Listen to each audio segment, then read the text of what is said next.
মাহে রমজান সামনে, এবারের রমজানে টার্গেট নাও 30 দিনের রোজার মাধ্যমে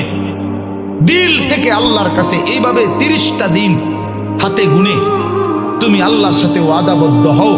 যে আল্লাহ 30 দিন আমি রোজা রাখবো, এবং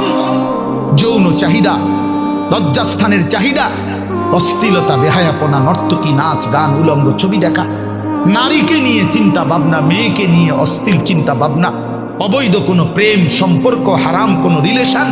এই সব ত্যাগ করে বন্ধু 30টা দিন মনোযোগ দিয়া রোজা রাখো, তারাবি পড়ো, ইফতার করো, সাহারি করো, তাসবিহ পড়ো, তেলাওয়াত করো, কোনো আলেমে দ্বীনের সাথে উঠা বসা করো, ইমাম সাহেবের সাথে সম্পর্ক করো। ইনশাআল্লাহ দেখবা আল্লাহ চাহে তো 30 দিনের মাথায় আল্লাহ বলেন লাআল্লাকুম তাত্তাকুন, আমি আল্লাহ ওয়াদা দিলাম মোমেন তোকে মুত্তাকি বানিয়ে দেব।